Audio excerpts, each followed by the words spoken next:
In World War II, there were only a couple of ways to get tanks ashore in an amphibious landing. When the beach was suitable, you could drive the landing craft ashore. If there were reefs or other barriers, the troops could wade ashore, but the tanks didn't always make it. Since then, the development of a fording kit has made it possible for the tanks to drive ashore from the landing craft under their own power, through as much as 8 feet of water. This film will show how to install the fording kit for use on the M60-A1 tank, and how to operate with the kit installed.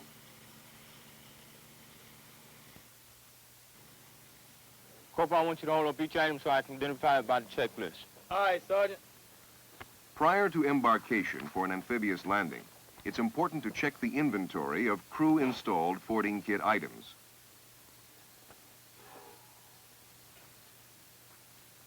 Exterior tubing. The kit may be installed aboard ship or landing craft, but if it is known that fording will be required, it is easier to do ashore before embarkation. The main steps in the procedure are: conduct preliminary checks, install plugs, seals, and covers, apply fording sealer, attach release cords, and install the engine exhaust tube. That's all of it, Sergeant. Throughout the entire procedure, the step-by-step items in the fording kit manual must be followed. The checklist that comes with the fording kit gives a summary of the steps. There are far too many steps to be remembered, and skipping just one of them could let water into the tank.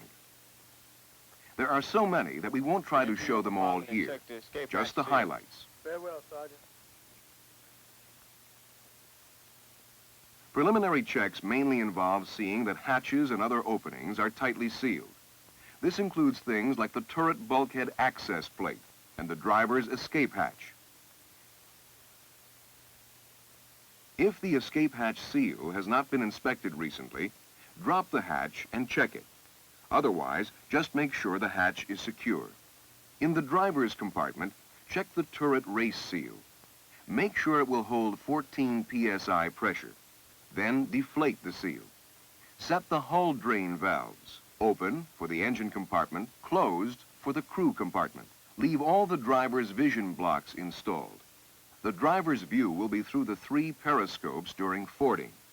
This will permit maximum vision when they're above water with the driver's hatch closed. Check that the personnel heater and the generator are both turned off. Tape the switches in the off position. The manual gives several steps to be done with the engine running.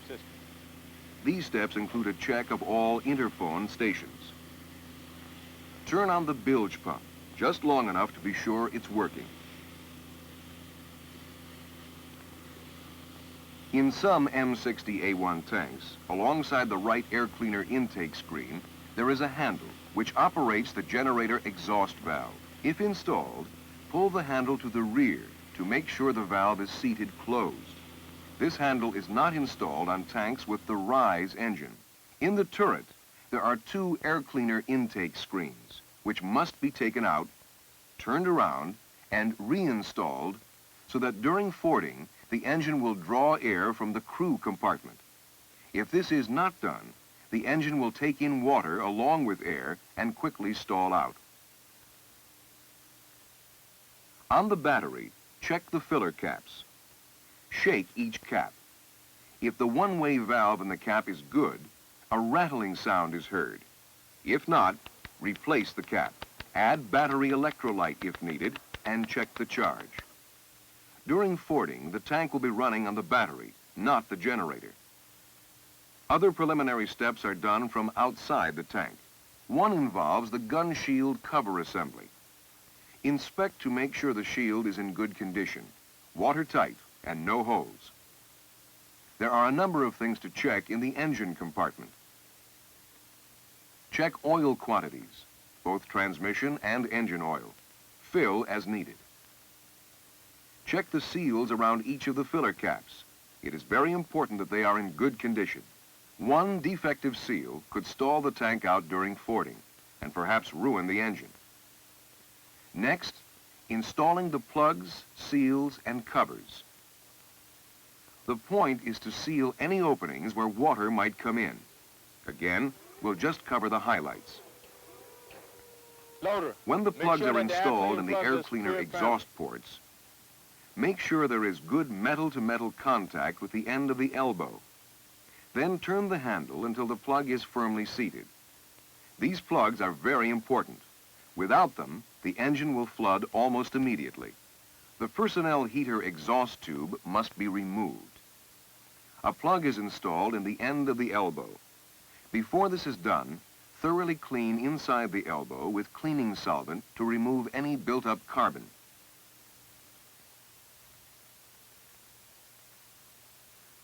Some things to note about installing the rangefinder blister seals. Make sure the seal is firmly seated and flush with the opening. Turn clockwise to tighten, and leave the handle upright.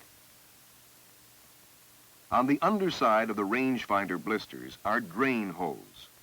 Cover these holes with tape. Do not use sealing compound here. For access to the turret race ring drains, the turret must be manually traversed to about 1,600 mils from zero. Then install plugs in each of the race ring drains. When the plugs are installed, return the gun to the forward position and install the telescope and gun covers. Be certain the telescope cover overlaps the gun shield mantlet. The cover is held in place by a quick-release clamp. All clamps must face upward and outboard for ease in releasing later on. Before installing the cover on the machine gun, release the mantlet clamp and push it back as far as it will go. Then tighten. Install the machine gun cover over the gun flash suppressor. The machine gun cover must not overlap the mantlet material. To install the main gun cover, first depress the gun all the way for easier access. The muzzle cap must not be left wrinkled. Pull it down until it's straight. Be sure the indented portion of the cap is fully sealed on the muzzle. Secure the cap with tape. Here and wherever tape is required, use only the special kind supplied for use with the fording kit. The tape is non-hygroscopic, which means water resistant. This is the seal for the turret ventilator blower. If soap is available, rub it on the seal. This will make installation easier. The valve must be positioned with enough clearance to attach the hand pump. Working carefully, center the seal in the blower air inlet. Now, pump it up. 10 or 12 full strokes are required for complete inflation. Next, apply the fording sealer. The sealer is a gummy substance that is used to plug up various holes and openings. Before starting to work with it, moisten your hands with oil.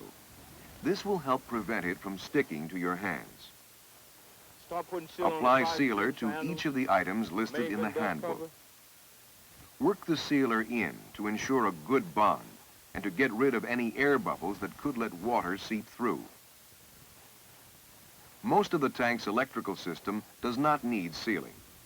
An exception is the starter relay terminal box. For the electrical connections, a special type of fording sealer must be used. The sealer is applied to each of the 2 bus bars and to each of the 3 terminals. When finished, replace the cover. During normal quarterly maintenance or prior to embarkation, apply sealer to the band on the engine generator to ensure a watertight seal. Also, while the engine is removed, plug the final drive relief valves with fording sealer to prevent water from contaminating the final drive oil. On the outside of the tank, apply sealer to the dust cover on the main gun and the external fire extinguisher handle. When the air cleaner is sealed, try not to get any compound on the filter. To protect the external telephone, put it in a plastic bag. Carefully shape the bag around the handset to get all the air out. Then fold over the top and seal with tape. Finish off with some sealing compound. The edge of the driver's hatch is coated with compound and then closed. Apply tape around the driver's hatch, the IR turntable opening, and the IR lid. Cover all the tape with sealer. Work with special care in this area around the driver's compartment. At maximum fording depth, the driver will be underwater. When finished taping and sealing, attach the release cords. One cord is attached to each of the rangefinder blister seals. Another cord goes to the telescope port cover, and a fourth connects to the machine gun port cover. Here's what the cords look like fully installed.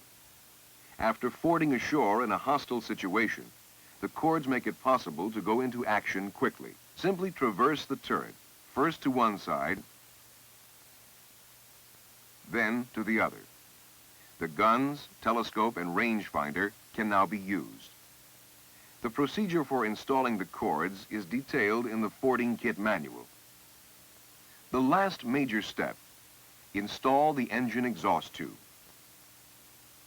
This is an involved procedure.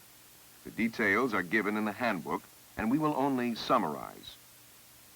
Begin by removing the two deflectors in the right rear grille door. Then remove the two exhaust elbows and flapper valves. On the inside of the right door, install a gasket, Y-tube, and two retaining plates. It looks like this. Use fording sealer on the gasket as described in the handbook. The outside of the door gets a gasket, tube, and one retaining plate. Throughout the procedure, apply fording sealer where called for. Next, install elbow tubes. With collars, seals, and clamps. Leave the clamps loose so the position of the elbow tubes can be adjusted later. On the elbow tubes coming from the engine, install collars, seals, and clamps. Now, button up. Slowly close the right door while a man from inside the compartment fits the various tubes into one another. It takes a bit of adjusting to make them go together. When the tubes are in place, tighten the clamps and close up. The rest of the hardware is for the upright exhaust tube, which will stick up above the maximum water level. Installed, it looks like this. Note that the open end of the tube faces to the left of the vehicle. The final step is to install 3 release cords, tied to the quick release pin of the support rod. Pass the cord through the second of the handles on the top deck grille door and tie it off to the turret bustle support rack. Do the same on the other side. Tie the last cord to an S-hook at the base of the exhaust tube and run it directly to the stowage rack. There it is, the M60-A1 fording kit, completely installed. Before entering the water, conduct a careful inspection. The items to be checked are detailed in the fording kit handbook. Here are a few of the highlights. The main gun should be at maximum elevation in the forward position and locked. For tanks without the rise engine, check the generator air exhaust valve handle in the closed position. In all tanks, check that the personnel heater switch and generator switch are both taped in the off position. In the driver's compartment, check hull drain valves closed, engine drain valves open. Check the turret race ring pressure gauge to be sure the seal is inflated. Full inflation is 14 psi. The turret must not be traversed while the seal is inflated. When time comes to enter the water, here's the procedure to follow. Let the engine warm up for at least 3 minutes. If the tank enters the water with a cold engine, it will probably stall out. Turn on the bilge pump, long enough to be sure it's operating. Test the interphone to be sure all stations are working. When the engine is warmed up and everything checked, the tank is ready to enter the water. Shift into low. Remain in low while fording. Rev the engine up to at least 1,000 RPM. Keep the RPMs 1,000 or above at all times. Enter the water slowly to minimize bow or surge waves. In shallow water, speeds up to 8 miles per hour can be used. When fording in maximum depth water, up to 8 feet, do not exceed 3 miles per hour. To hold the speed down, but keep the RPMs up, the driver may have to ride the brake for the few minutes required for fording. Do not stop in the water unless you have to. If necessary to stop, shift into high. Apply the brakes and increase engine speed to around 15 or 1,700 RPM. Note that the parking brake is not set. If the engine stalls at any time in the water, attempt to restart immediately. Whether or not the tank is lost will depend on how quickly it can be restarted. The fording kit is designed so that if the situation demands, the tank can go right into action. As soon as the water level drops below the race ring, deflate the race ring seal.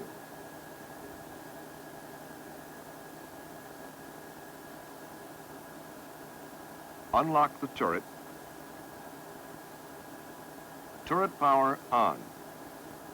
Traverse the turret to each side, activating the release cords. Once ashore, give the water a few moments to drain out. Then, open the generator air exhaust valve.